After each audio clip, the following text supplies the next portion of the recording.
Hello guys, welcome to the Arohan civil service institute. तो guys आज हम डिस्कस करने वाले हैं यहाँ पे 4 फरवरी का द हिंदी एडिटोरियल। तो आज 2-3 अच्छे आर्टिकल्स आए हैं, उसको डिस्कस करते हैं अच्छे से। और ये पहला आर्टिकल आया यहाँ पे, ये क्रिकेट के रिगार्डिंग है। All to play for India and England are fighting for a place in the final of world test championship. तो ये यहाँ पे आईएएस के बिहाफ पे कोई भी इंपॉर्टेंट नहीं है, यहाँ पे यूपीएससी के बिहाफ पे इसमें। तो जो क्रिकेट के दीवाने हैं वो इसको पढ़ सकते हैं। आईएएस के यहाँ पे इस पे कोई भी इंपॉर्टेंट चीज़ नहीं है। तो चलते हैं नेक्स्ट आर्टिकल की ओर। Weighing in on the Biden presidency. तो अभी आप जानते हैं यहाँ पे जो यूएसए के थे नए प्रेसिडेंट नियुक्त हुए थे, 46 प्रेसिडेंट बने थे जो बाइडेन। तो यहाँ पे उनको ये कहना है कि उनके यहाँ पे नियुक्त होने से पहले और नियुक्त होने के बाद बहुत सारी घटनाएं हुई हैं। बेसिकली उस वो सब इसमें मेंशन किया गया है। मैं थोड़ा सा आपके लिए एक्सप्लेन कर देता हूँ, बाकी मैं आपको ये होमवर्क दूंगा पढ़ने के लिए। तो करते हैं शुरू से। While it could be a accurate egg for New Delhi for the world and a return to Obama-era policies may prove inadequate। तो बेसिकली जो से ओबामा जी के टाइम पे अमेरिका में कोई इतना भूचाल नहीं होता था, जैसे ट्रम्प के टाइम तो बहुत ही यहाँ पे भूचाल बड़ी पॉलिसीज निकाल रहे थे वो, लेकिन उन्होंने कहा कि अभी शायद ओबामा ईरा वापस आएगा। तो बेसिकली यही है, dispelling very real concerns that existed about disruption of the inauguration ceremony. Joseph R. Biden was sworn in as 46th president in the United States। तो बेसिकली यहाँ पे उनके यहाँ जिस दिन यहाँ पे सेरेमनी वाले दिन भी काफ़ी यहाँ पे जो हुई, यहाँ पे डिसरप्शंस हुई। तो उससे पहले भी काफ़ी हुई। यहाँ मेमोरीज ऑफ अनप्रेसिडेंटेड का मतलब होता है गाइस जो आज से पहले कभी नहीं हुआ। Events of fortnight early, like उनके जहाँ से यहाँ ओथ लेने से 15 डे पहले भी यहाँ पे हम जानते हैं कि एक जो कुछ लोग थे, प्रोटेस्टर्स थे, वो चढ़ गए थे वहाँ पे वॉशिंगटन में। तो व्हेन अनरूली मोब्स कैन, जो अनरूली मोब्स यहाँ पे जो प्रोटेस्टर का एक ग्रुप होता है उसको कहा जाता है, in California building seems to haunt not only those present at the ceremony but also world at large Washington. तो बेसिकली जो अमेरिका में कुछ भी होता है उसका वर्ल्ड के ऊपर बहुत इफेक्ट जाता है, क्योंकि आज के टाइम में अमेरिका बहुत ही बड़ी शक्ति बना हुआ है सभी देशों में। तो बेसिकली वहाँ पे जो कुछ होता है वो अच्छा ही होता है। तो अगर जब वहाँ पे कुछ जो बुरा होता है तो उसका यहाँ पे सारे वर्ल्ड के ऊपर इफेक्ट जाता है। तो बेसिकली वो सब यहाँ पे डिस्कस किया गया है कि बाइडेन के साहब के यहाँ पे नए प्रेसिडेंट बनने से क्या क्या फ़ायदा होगा दूसरे देशों को, पूरे वर्ल्ड पे इसका क्या इफेक्ट जाएगा, वो सब इसमें डिस्कस किया हुआ है गाइस। वहाँ पे आप पढ़ लीजिएगा, ऐसे यूपीएससी के हिसाब से कुछ भी इंपॉर्टेंट नहीं है यहाँ पे, लेकिन पढ़ लीजिएगा फिर भी एक बार। मैं होमवर्क दे रहा हूँ आपको ये, तो कर लीजिएगा जरूरी से। तो देखते हैं नेक्स्ट आर्टिकल। ये अच्छा आर्टिकल है आज। No to vaccine nationalism, yes to global cooperation.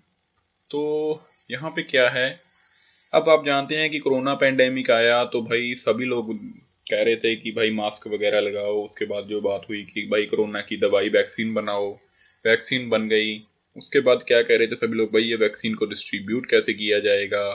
तो यहाँ पे अब वो यहाँ पे बहुत ही बड़ा रौला पड़ा हुआ है कि वैक्सीन जो है, कुछ देश क्या कर रहे हैं यहाँ पे, एडवांस में ही वैक्सीन को बुक कर रहे हैं कि लाइक हम अपने देशों के जो लोग हैं उनको एक बार वैक्सीनेट करें नहीं करेंगे, 5-5 6-6 बार वैक्सीनेट करेंगे।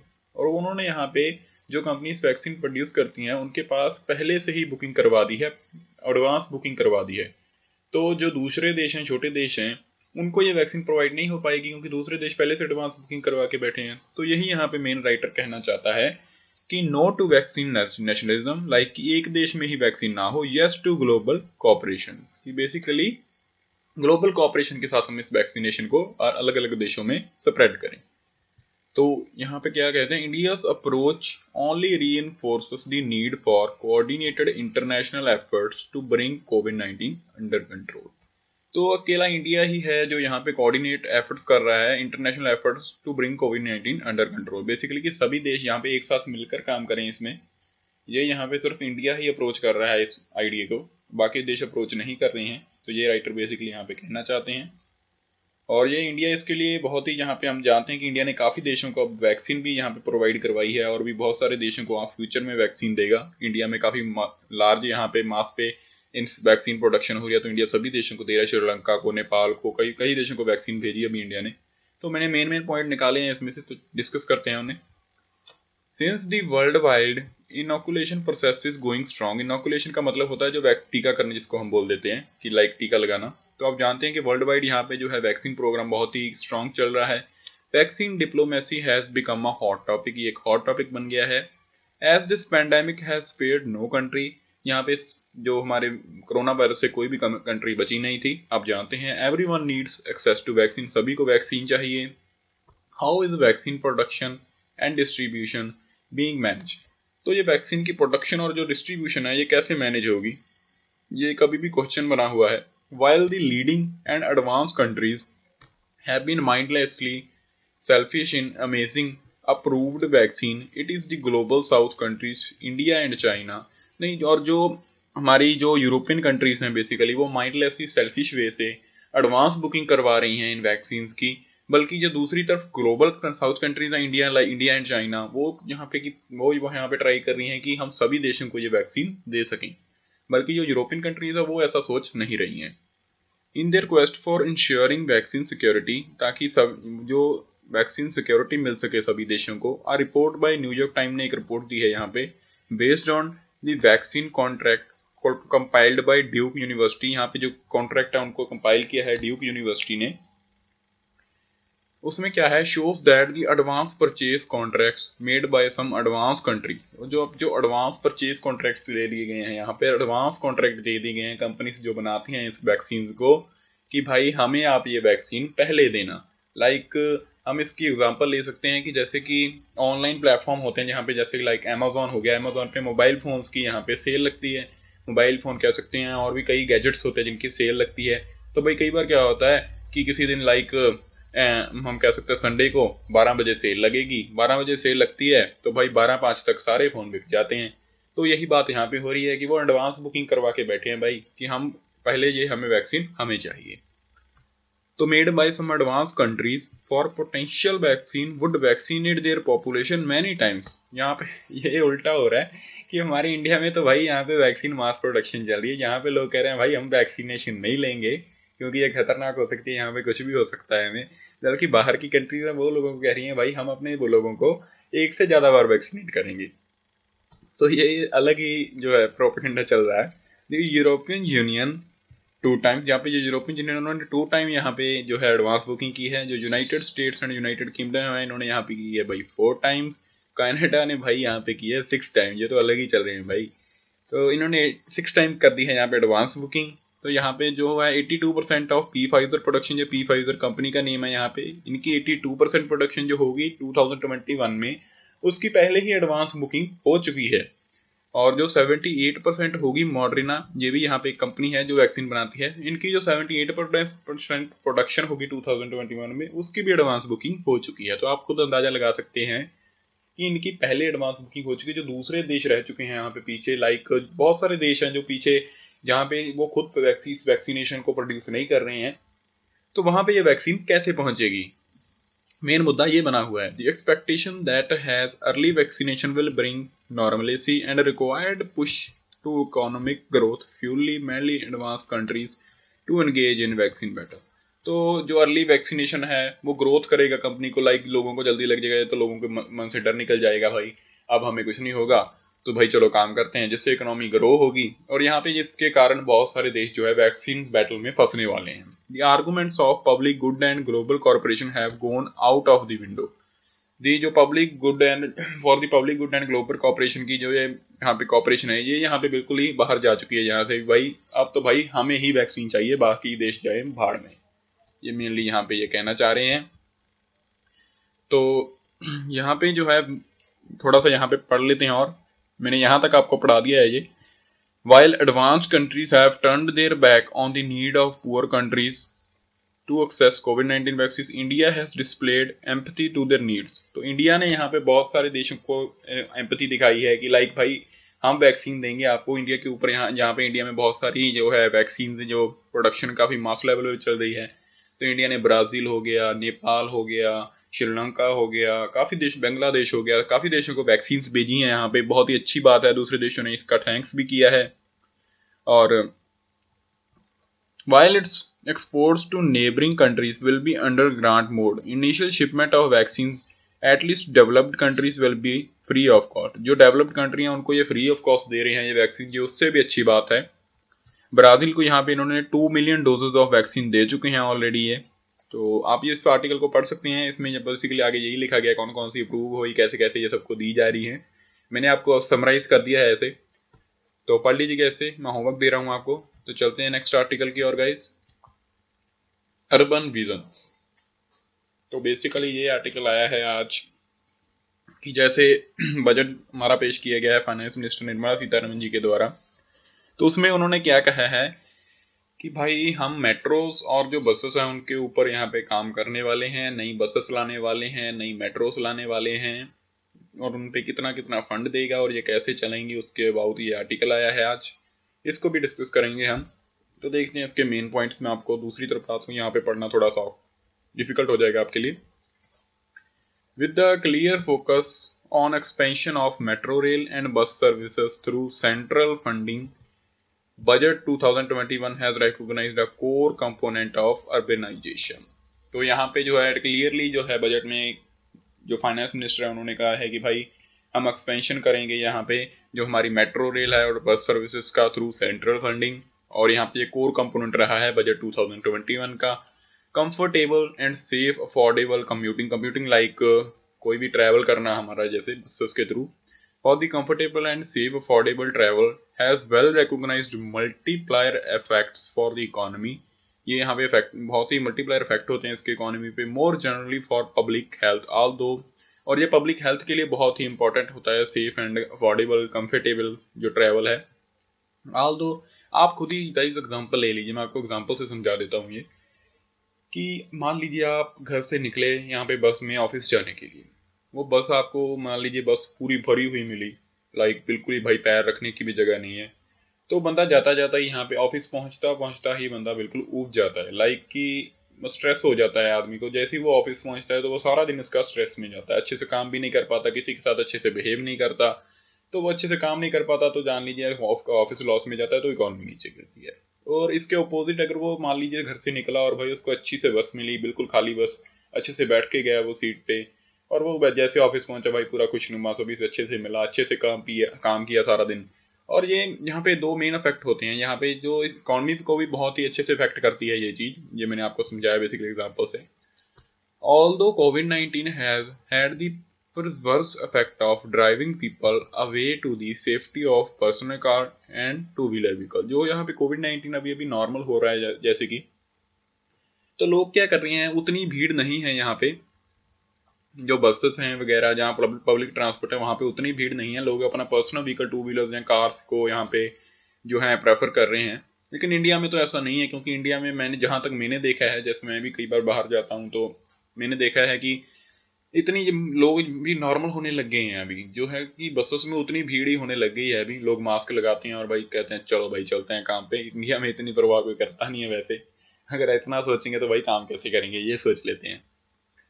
तो बेसिकली ये है, तो there is little doubt about when the pandemic is under control more people will return to clean and green mass mobility. इनका यही मतलब है यहाँ पे, return to clean and green mass mobility की, लोग भीड़ में आएंगे।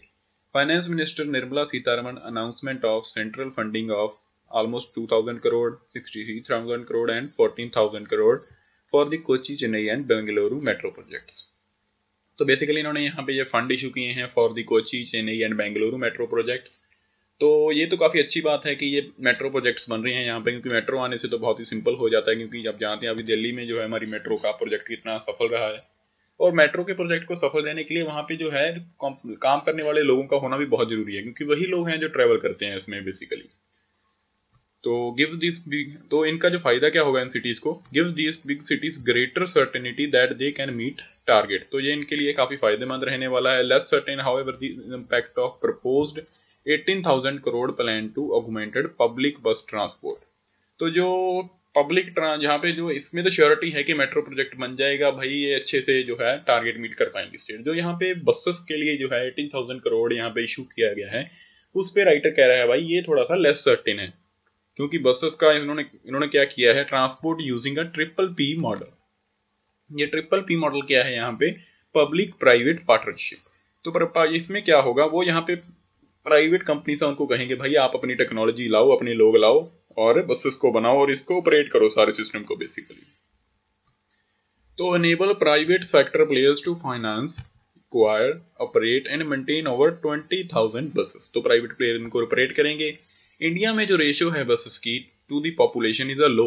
लाइक एक सर्वे हुआ था उसमें इनका आया है कि 1.2 जो है परसेंट पर 1000 पीपल बसेस चलती है। 1.2 पर 1000 पीपल बस चलती है। जो कंपेयर किया जाए थोड़ा सा तो ये थाईलैंड में है यहाँ पे 8.6 इन थाईलैंड पर 1000 people and 6.5 in south Africa. तो इंडिया में काफी लो है ये। आप जान भी सकते हैं इंडिया में बसेस कितनी भरी हुई होती हैं।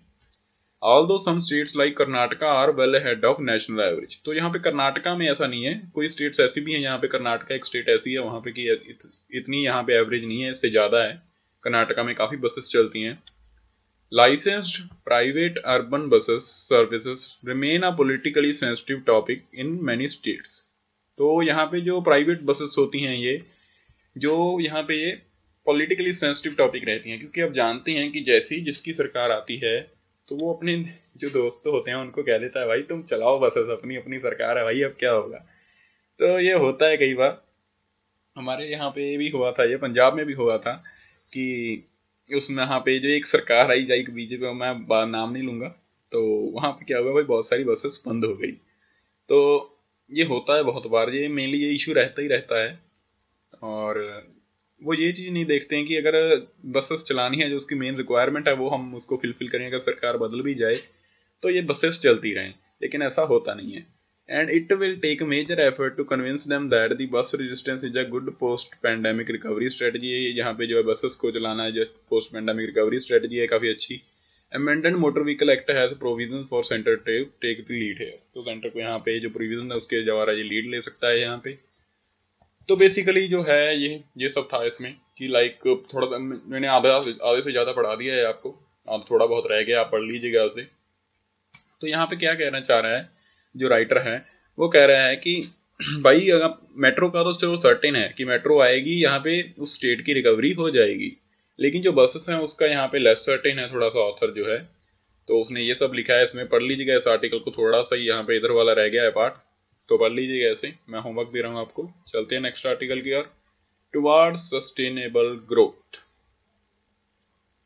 तो इसमें क्या है बेसिकली, इसको पढ़ते हैं। मैंने मेन पॉइंट निकाले हैं इसके। The economic models of today must be reimagined to take into account biodiversity and natural ecosystem. तो जहाँ पे जो हम ह्यूमन है बेसिकली नेचर के साथ छेड़छाड़ कर रहा है, बायोडाइवर्सिटी के साथ, नेचुरल इकोसिस्टम्स के साथ। तो यहाँ पे जो ऑथर हैं वो ये कह रहे हैं कि भाई ऐसा नहीं करना चाहिए, ऐसा करने से ही बेसिकली जो हैं बीमारियां फैल जाती हैं। तो ये यहाँ पे राइटर कहना चाह रहे हैं, इसको हम डिस्कस करते हैं अच्छे से। तो चलिए देखते हैं इसके main points. The covid pandemic has taught us many lesson. तो कोविड-19 ने हमें बहुत कुछ सिखाया, ये हम सभी जानते हैं। It made us realize that we are part of nature and emphasizes that urgent need to protect the ecological functions of biosphere we live in। तो हम नेचर का पार्ट हैं, जहाँ पे जिस बायोस्फीयर में हम रहते हैं उनमें उसको प्रोटेक्ट करना चाहिए, ज़्यादा दरख्त लगाने चाहिए, ज़्यादा ट्रीज लगाने चाहिए, ग्रीनरी और लानी चाहिए, जिसके साथ ज़्यादा वर्षा होगी, जहाँ से जो नेचुरल क्लाइमेट है वो अच्छा रहेगा। It has unequivocally highlighted that how vital the health of planet is for our individual and collective well-being as well as the growth of our economies। तो जो है बायोस्फीयर का और जो हमारे जो ट्रीज हैं, जहाँ जो हमारा आसपास का वातावरण है उसको आप प्रोटेक्ट रहना बहुत ही ज़रूरी है, हमारी हेल्थ के लिए भी और जो इकोनॉमी है देश की उसके लिए भी। The pandemic has resulted in huge economic loss। यहाँ पे जो पैंडेमिक है इससे huge economic loss हुआ है। Globally the GDP is expected to contract 2.4% to 8%। Global GDP है ये जो कि 2.4 to 8% कॉन्ट्रैक्ट हो गई है।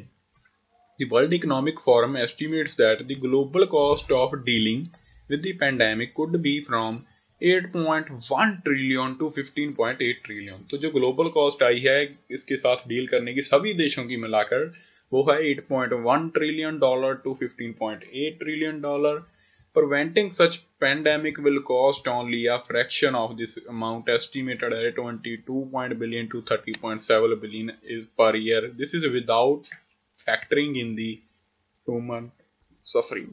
तो अगर हम इसको पैंडेमिक को पहले थोड़ा सा मान लीजिए आने से पहले यहाँ पे इसको प्रिवेंट करने के बारे में सोचते तो उस पर जो खर्च आने वाला था वो आता हमारा 22 बिलियन टू 30 बिलियन, एंड वो भी हम कर देते विदाउट अफेक्टिंग जो है ह्यूमन, विदाउट अफेक्टिंग ह्यूमन हम इसको कर सकते थे। We have to recognize that there would be no economy without the natural environment. Natural environment के विदाउट कोई इकोनॉमी नहीं होती। यही यहाँ पे जो है टारगेट्स बताते हैं हमारे यूएन के। यहाँ पे जो पेरिस एग्रीमेंट है, क्लाइमेट एग्रीमेंट है, वो भी यही बताता है कि भाई ग्रीन गैसेस एमिशन कम करो, कार्बन एमिशन कम करो, ताकि ग्रीनरी बनी रहे, जहाँ पे ओजोन लेयर बनी रहे, क्लोरोफ्लोरोकार्बन गैसेस कम निकालो। तो ये सब यहाँ पे चलता है। Global studies documenting human ecological footprint, the decline in the wildlife population and the conversion rates of natural ecosystem for other use। तो जो यहाँ पे जो है ग्लोबल स्टडीज बताती हैं कि जो ह्यूमन है वो यहाँ पे नेचर के साथ छेड़छाड़ कर रहा है, जो वाइल्ड लाइफ यहाँ पे जानवरों की जो संख्या है वो कम होती जा रही है, एंड दी कन्वर्जन रेट्स जो है नेचुरल इकोसिस्टम के अदर यूज के लिए वो भी कम होते जा रहे हैं। India among the other countries है यहाँ पे जिसने नेचर के साथ छेड़छाड़ की है। India among countries experiencing the highest rate of negative change. तो नेगेटिव चेंज में यहाँ पे इंडिया भी वन ऑफ द कंट्रीज में है। This increases our vulnerability towards catastrophes and including pandemic. तो ये यहाँ पे कोई भी जो हमारे यहाँ पे वायरसेस आता है या कोई कुछ भी आता है तो ये यहाँ पे वल्नरेबिलिटी इंक्रीज कर देता है, लाइक जो है वायरस जल्दी पकड़ लेता है लोगों को।